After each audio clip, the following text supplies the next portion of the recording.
me, keep a 20 on me, case emergency. Ain't no cap in my rap. Really, I know it's the truck. More profit mean extra. Emerald white off of the pressure. That cereal milk smoking right. But that Obama rant some special. Kansas City, I'm a chief. Shout out to K5 on this one. Country thinking I was hustling. I always had it on me. Booming like OJ the Juice. Till a nigga told on me. From now on, it's relentless. Ain't no love, we ain't friendly. If she want me on him. No the law, she get the business. No the law, still the motto. Empire. Bam. Hello. Welcome in. This is Birds of a Feather Podcast with your boy Q City. Your boy Taj Bravado. And we are back again with the betting pod. Now, I'm about to say this is betting pod week 4. I know good and well y'all gonna be like, man, what happened to y'all in week 3? Look, life be life, man. We had some, under the weather and scheduling conflicts, and that put us in a situation where, hey, I'd rather put out no content than bad content, right? So we are back. If you follow us like you're supposed to on Twitter and YouTube and Facebook and whatnot, you can see we did put out the bets for last week. We just weren't able to get an episode down. So going all the way back to week 2 real quick, right? So we're going to get us set for the season. I had Washington -1.5 versus New York. They covered that. They won that game. I had Indy -3 versus Green Bay. They lost straight up. Pittsburgh -2.5 versus Denver. They were able to win that one. And then Atlanta versus Philly. Obviously, Atlanta won outright. So I ended the week 3-1. I think the only one I was on the wrong side of was the Indy Green Bay game. And we'll get into Indy here in a second. Taj, the -6.5 versus Chicago. That 0.5 got you, bro. That 0.5 got you. So they weren't able to get that one. It's 19-13. You had Indy money line versus Green Bay. They didn't win. And then KC with a pretty big number versus Cincy was -6. So even though KC won, they didn't cover. But you had the +6.5 versus Philly, you had money line versus Philly. So obviously a little more faith in the guys, and they were able to pull it through on that one. So I ended the week 3-1. You ended the week 1-3. I think two big highlights. One, Kirk looked amazing on that final drive. Really brought us through the fire there, right? That was really good. But then the other thing is, I think a lot of unnecessary hype was put on Anthony Richardson, and that's really starting to come to fruition. It's almost like I said this in one of our recent episodes, and I was just like, I just feel like it's too much because he ain't played enough football. He just simply ain't played enough football. He's too high variance right now. Will he get there? I hope. Yeah, he's got some throws that just make you say, wow. Yeah, but it's like it's like he got that one throw make you say wow, and then another 10 to make you like, ugh. I think I seen a tweet, and I'm sorry, I'm not trying to just steal people's stuff, you know what I'm saying? But I forgot the person. But I saw a tweet, and it was like, Anthony Richardson makes plays that 90% of quarterbacks can't make, but he also doesn't make plays 90% of quarterbacks can make, right? And I think that sums him up perfectly, right? Because when you look at it, sliding back foot off a play action, slipping down, all arm, he can make a throw that like you rarely see somebody put that on the money over a safety like that, right? But I then think on I know the tweet you saying. Yeah, you know what I'm talking about. But then on a simple wheel route, it's like, bro, he gonna kill it for you every time, man. Every time. Like, I think the tweet was like, Anthony Richardson can make throws that 99% of quarterbacks can't make, but he misses throws that 99% of quarterbacks should make. Yeah. Yeah, it was something along those lines, and I was just like, it encapsulates him perfectly. That is literally who he is as a quarterback, right? Yeah, And I know in Steichen, that's frustrating, even coming from Gardner Minshew last year, right? So Gardner last year, and you're seeing it with the Raiders. He's going to make a lot of safe plays. You know what I'm saying? If you yeah. scheme it up, draw it up, he's going to put the ball where it needs to be. And I think I think Richardson's misses look so bad because Steichen's scheme has people running wide open a lot of times, right? So like when you miss, when a guy is running toward the sideline, defender trailing him, and you miss and throw it into the bench area, it looks bad. You know what I'm saying? But Yeah. like, be like, oh, you were trying to fit it into coverage and give your guy a chance on the line.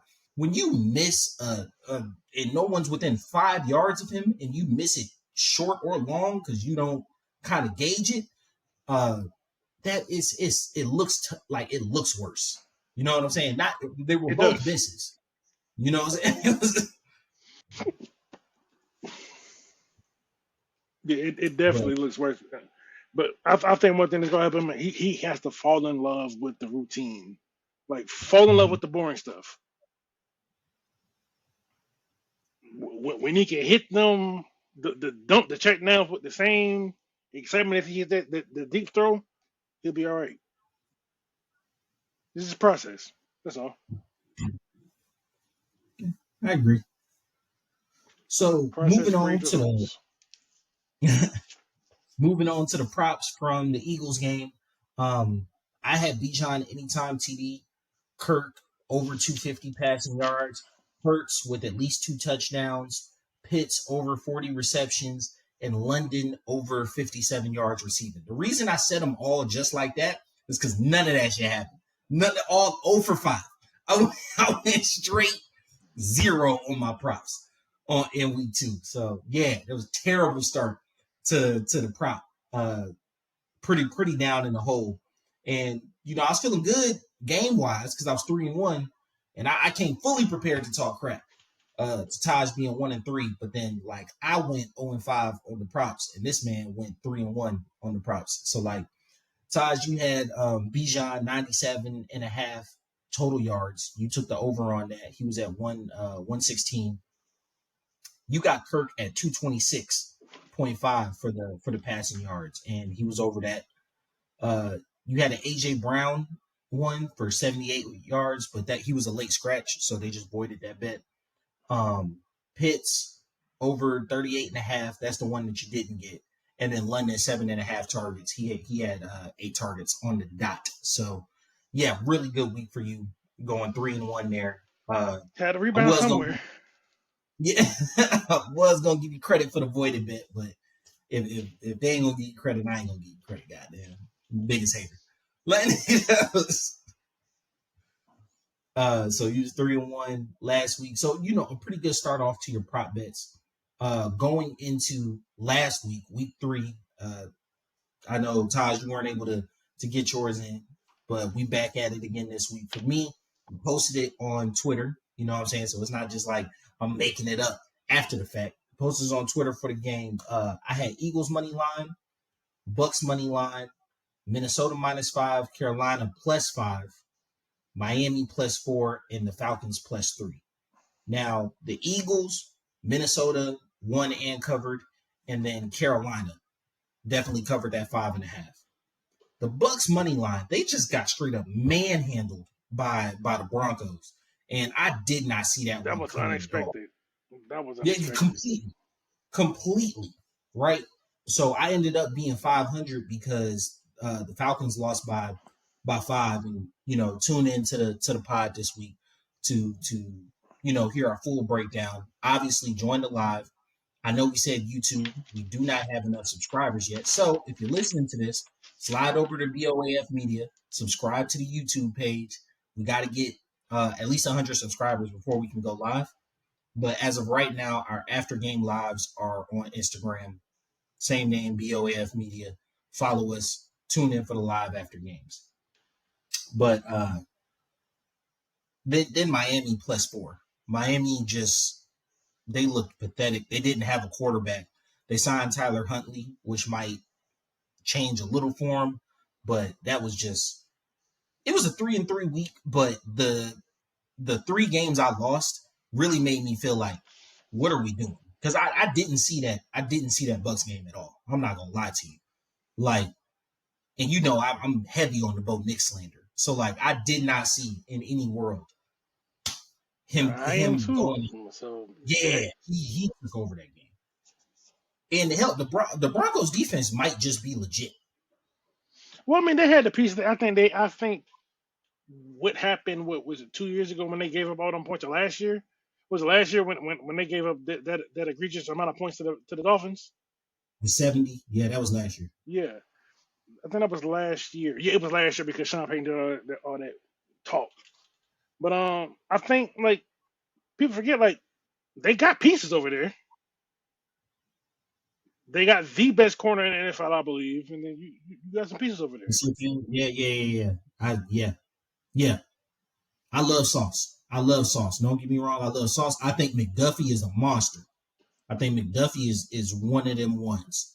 But Surtain, pat that dude. Pat that dude.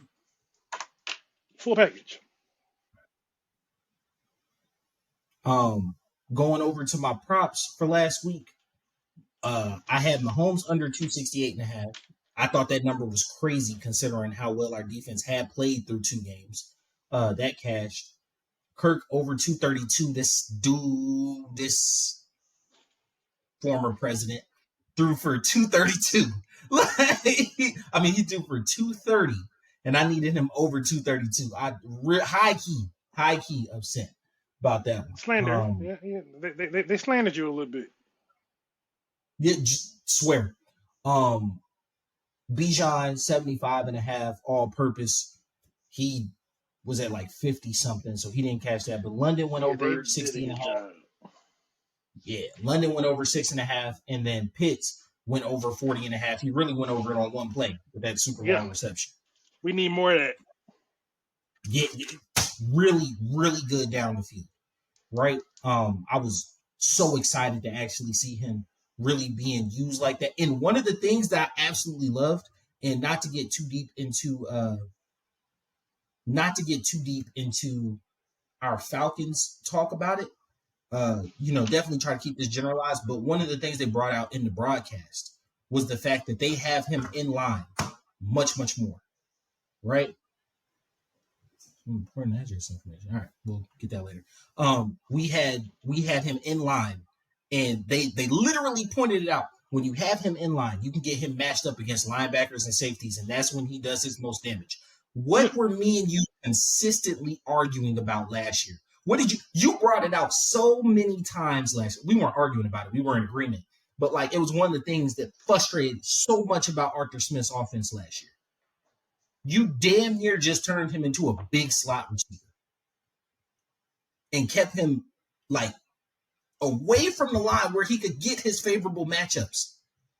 And once you do that, look how he pushes the ball down the field. It was really refreshing to see. I ain't gonna give him too much credit, but we'll get into that on the pod. So going into this week, we got y'all all caught up, got y'all all recapped where we back. Going into this week, right? So I'm 6-4 in the games. You're 1-3 in the games right now. Then I'm 3-7 on the props. You're 3-1 right now. So we're gonna hit 4 games each, and then the Falcons game, obviously. So right now, my first game, I got Arizona money line versus Washington. Kind of my thinking here was really focusing on the fact that Jonathan Gannon, and even though that defense has turned over a bit, you still have a lot of people on that defense who are familiar with Cliff Kingsbury's offense, right? Yeah. Washington is coming off a short week. Granted, Arizona has to come east, so that is a little hard. But I feel like Arizona has enough, and they've been playing good enough football that they're not going to let it. And I feel like Gannon can throw a bunch of confusing stuff at Daniels they will be able to stifle that offense that hasn't punted for like 2 weeks now. Hey, man, easy on my rookie of the year, man. yeah, he been going stupid, but they'll go ahead. They'll be able to stifle that offense, and I think Arizona. The spread is 2.5. I'm not gonna go spread on that one. I'm gonna just go straight money line. I think Arizona finds a way to win that game.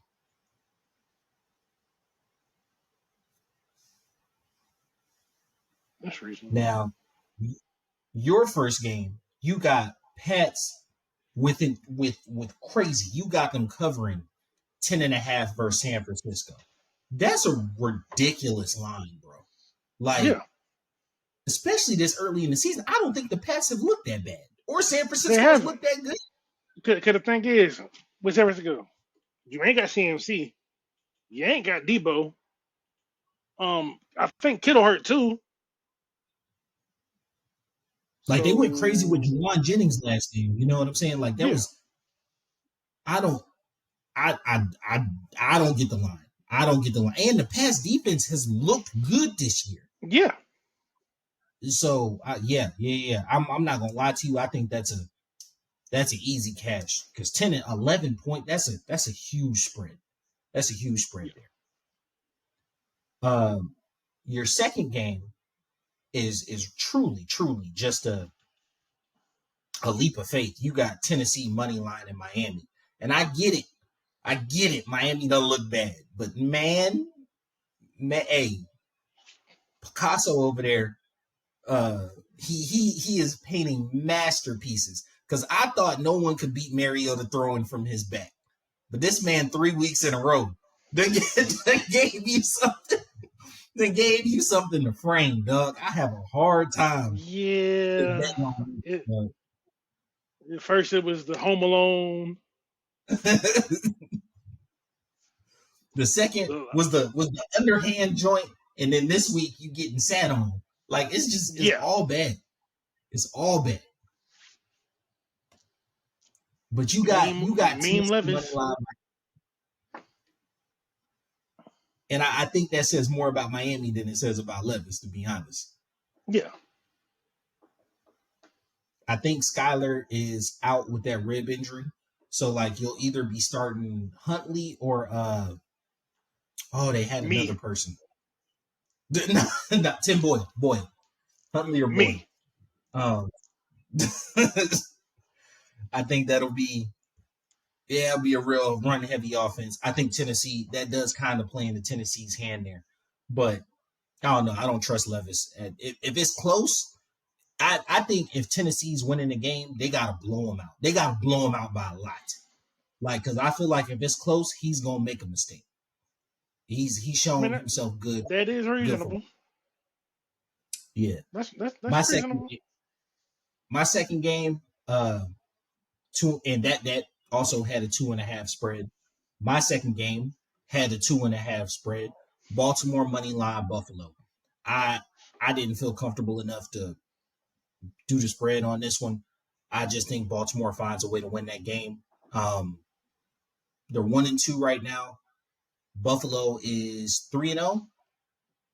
Buffalo hadn't lost yet, if I'm not mistaken. Yeah, they haven't. And yes. If I'm being honest, they look like probably the most complete team out there right now. I find deference to that. I mean, their offense is very functional and their defense is good. I feel like you have to unreasonably weigh the quarterback. And with that being said, I have a hard time thinking that there's a more quote unquote complete team than the Chiefs.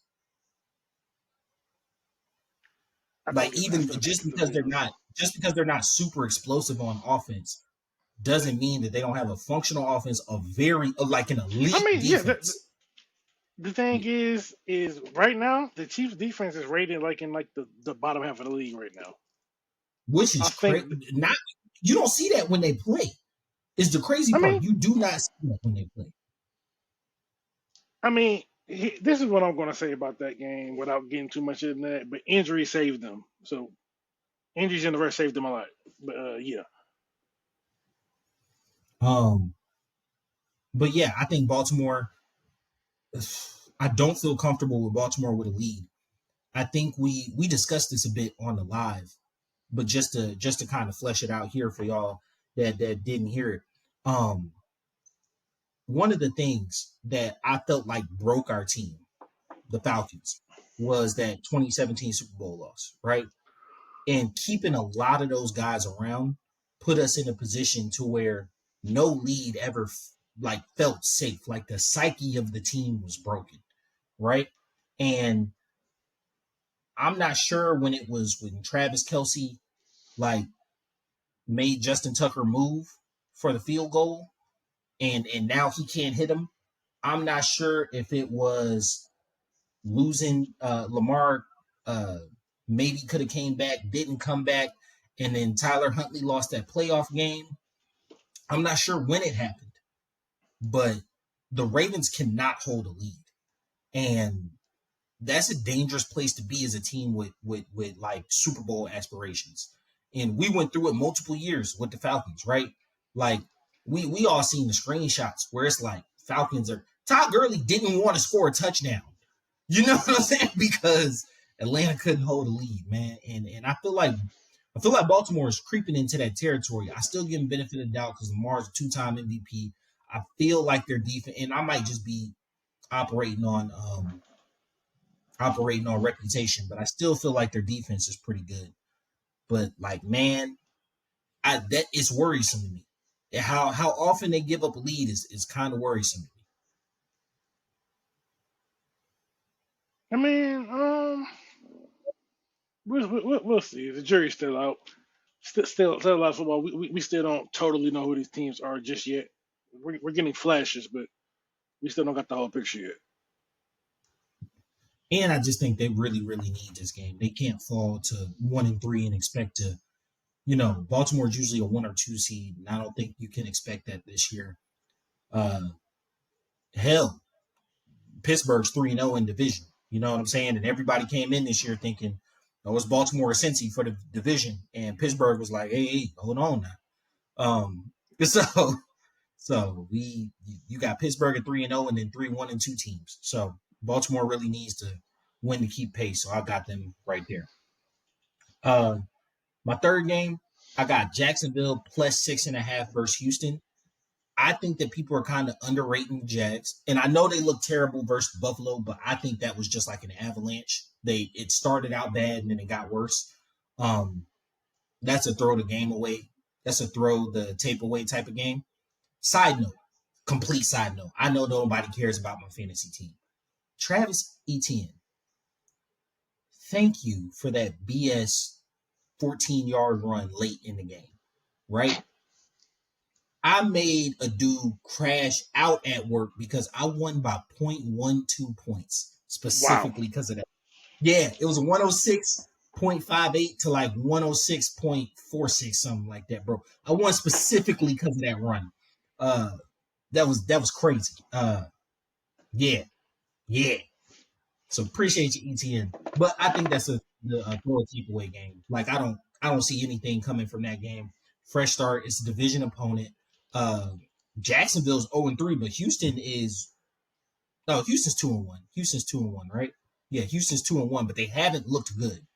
I think the Jags keep it within. Houston has looked good outside of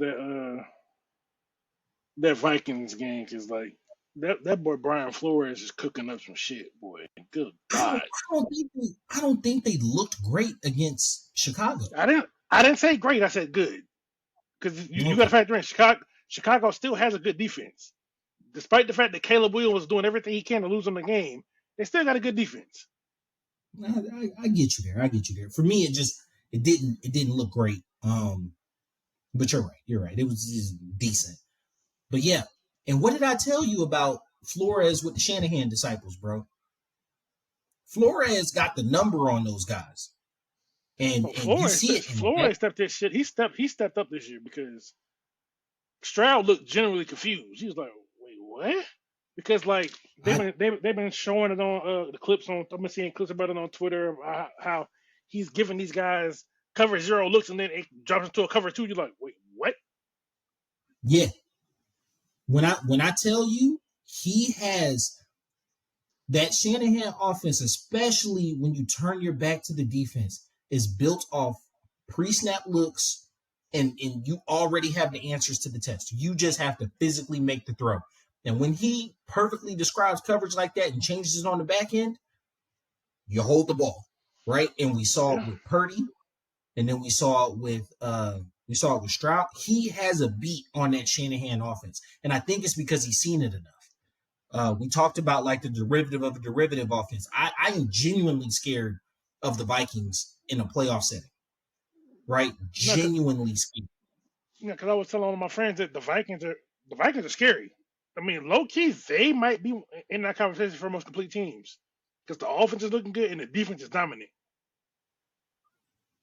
And they got a dominant alpha number one receiver. Justin Jefferson, like a lot of people got paid this offseason. A lot of offenses are down and not looking great. Justin Jefferson is worth every single penny, and they might have underpaid him, to be honest with you. I just got one thing to say. Since we're speaking on the Vikings, just a note for the non-believers: coaching matters. If y'all didn't know, they got Sam Darnold looking like he's an early MVP favorite. And look what he did last year with the Pastronaut. Look what he made Kirk like. Well, him and Kirk was much more symbiotic, but like he's doing an amazing job. He's a brilliant offensive mind, and I want to call him Kevin Costner, and I know that's not his name. Kevin O'Connell. There it goes. Yeah. Yeah, he's a brilliant offensive mind, and it looks like not like he can just plug and play any quarterback, but he definitely tailors that offense to his quarterback strengths. And just like I think one of the best things about Belichick, right, is that his defensive play style, yeah, it was a base 3-4, but it was so fluid that it was really tailored to winning that week, right? Yeah. Like his defensive scheme was tailored to win that week. And it looks like O'Connell is very much the same way on offense. And that's a really interesting thing. And I think as we continue to watch the Vikings like go throughout the rest of the season, I'm really interested to see how that offense evolves. Surprising, even though Darnold has had like really good numbers, he's not really like ripping it, letting it loose. That offense is still very pretty good run based, right? Run based and short passing game. He had that really long bomb to Jefferson, which inflated his numbers in the San Fran game, I think. And then last week, Addison caught a big one. Jefferson caught another big one. That really bumped up his numbers. But if you look at it, that offense, I think McCarthy would have been going bananas in that offense because it is short pass game, hard run. I don't think he would have been playing this year regardless, though. Possibly not. But if this is the offense that he's going to come back to, whether or not, and hell, Darnold might make it hard for him to come back. Now, they've invested a first-round pick. They'll probably let Darnold just go get paid somewhere else. But if this is the offense he's coming back to, I'm really high on McCarthy. Yeah. Your third game, you got Seattle money line in Detroit. Yeah. Very rarely do rookie head coaches start off 4-0. But that defense. Yeah, Mike McDonald might with not that defense. Like we just got done talking about one dominant defense and we're jumping right into another. Yeah. This man knows what he's doing. Yeah, Seattle looks and I think it's Pacific Northeast it's not a small market, but like if you're not a fan of the team, it's not somebody that grabs your screen because there's like their quarterback isn't a star quarterback. They don't have no huge names on defense. You got DK Metcalf, you know what I'm saying? But that's really like the star of the offense. It's real easy to overlook them. If you have watched these 3 games, Seattle is a monster in the making, bro. Seattle looks damn good.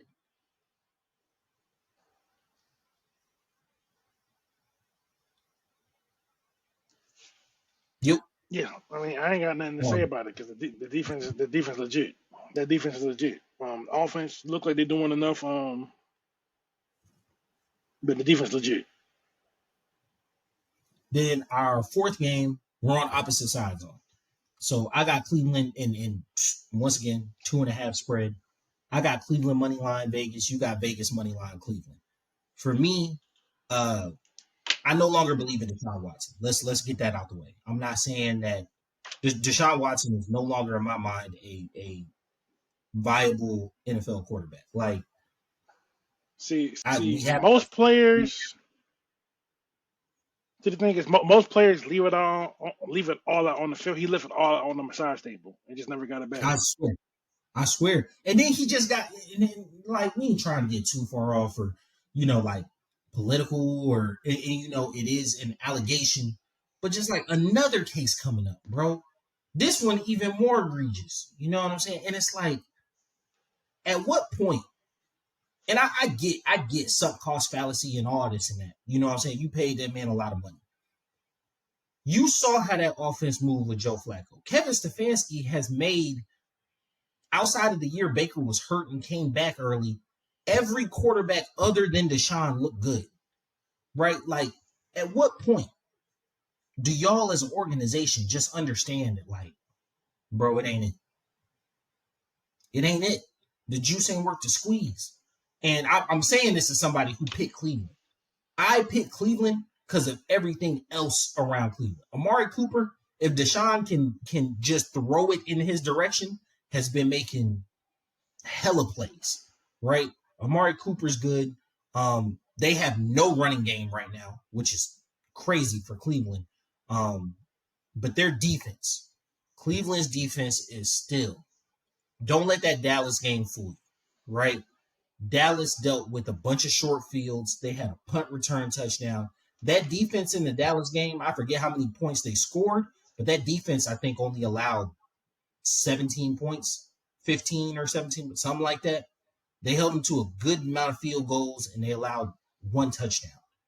That defense was good, right? Yeah. There was a bunch of crap else in the game that put them in bad situations. I mean, yeah, but they also got carved up by what's the rookie name? Malik Neighbors. Yo. Neighbors. You saw what's his name? You saw Myles Garrett give him his props though. But hey, he sound like a good old boy. You too, sir. Yeah. Hey, man. Hey, that's a big name. Bro. Hey, that's a big dude. That's a big dude. I mean, it is, but like, damn, where that boy sounded like a straight kid when he said that. You too, sir. Hey, look. I'm about 7 years older than Myles Garrett. If he told me I did a good job, I might say yes, sir. Hey, look, boy, that's a big dude, boy. That's a big dude. Hey, man, that's yeah. But he did carve him up. But like, you and I both said coming out, in any other draft in the world, Malik Neighbors would have been wide receiver 1. Yeah. And there was I think you still had him at wide receiver 1, right? If I'm not mistaken. He might be like, he looks different. When you see, he looks different. Yeah, 3 touchdowns is a lot. Don't give me, or 2 touchdowns was a lot. And I think he had 100 and something yards. He made some really good catches, contested catches. Danny didn't do him no favors, but I think Malik might be one of them ones. I never, when a great player does it to you, it doesn't bother me as much. Yeah, it doesn't bother me. And I'm not calling him great off one performance, but yeah, I think he might be one of them ones. This might be an analogy that you appreciate. They say taking an LSU receiver is like drafting a Kentucky guard. 100%. It's like it's a LSU wide receiver. It's a Wisconsin or Michigan lineman. It's a Penn State linebacker. It's a Kentucky guard. It's a Duke forward. Like, yeah. These are bread and butter. This is what it is. You know what you're getting. every single time. They may be a superstar, they may not, but they're going to be a good, serviceable player. Absolutely. Absolutely. Absolutely. And last game, Falcons money line. We both got the money line versus the Saints, and I think it's just because I think the Saints could have been 3-0, averaging 75 points, and we both still would have took the Falcons. And maybe that says a lot about us as people, but it doesn't change. It doesn't change the fact we both got Falcons money line.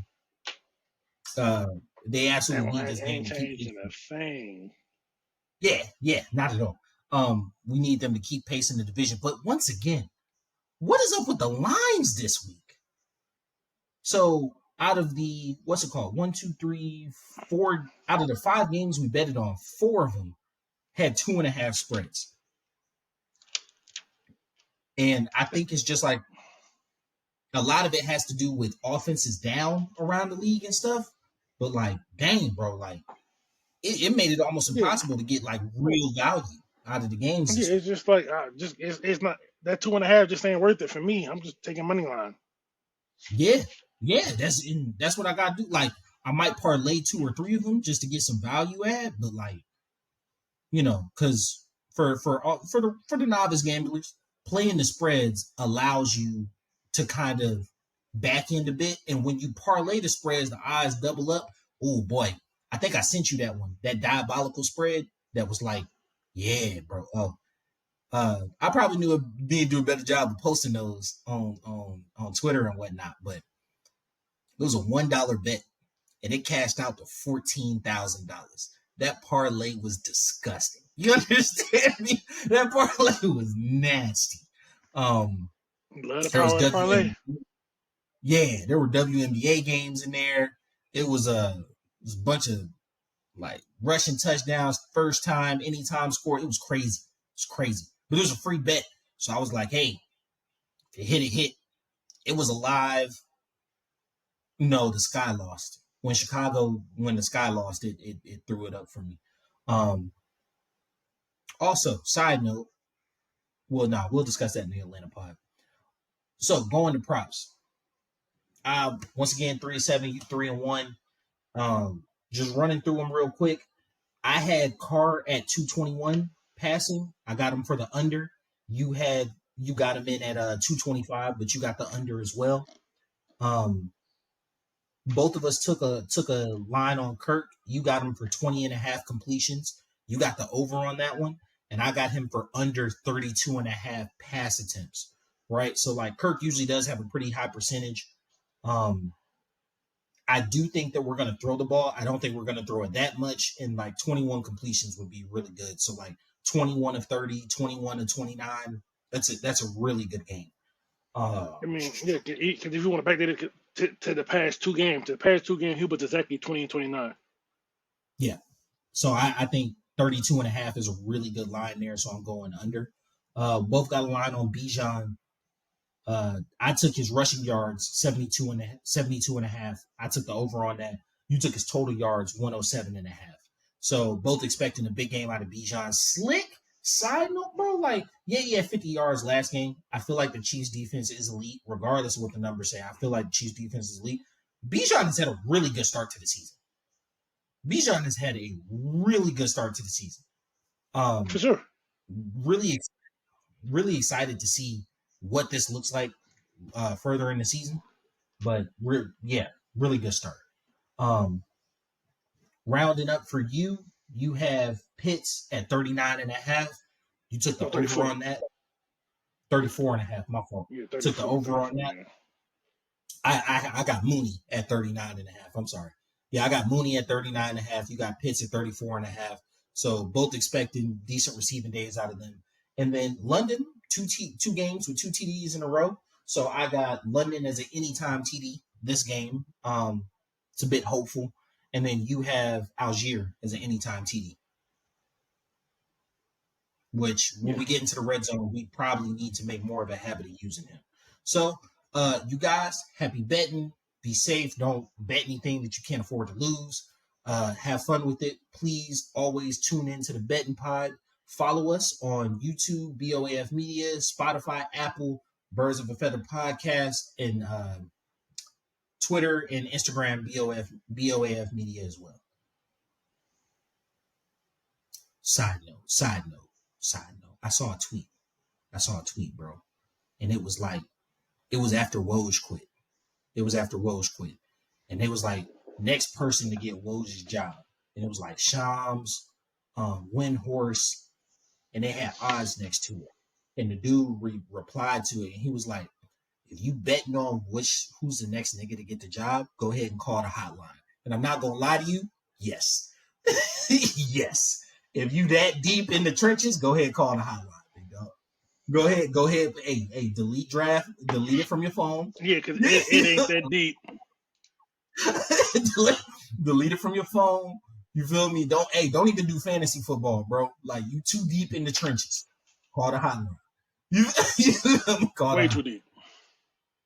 Yeah. So anyway, it's me, your boy Q City.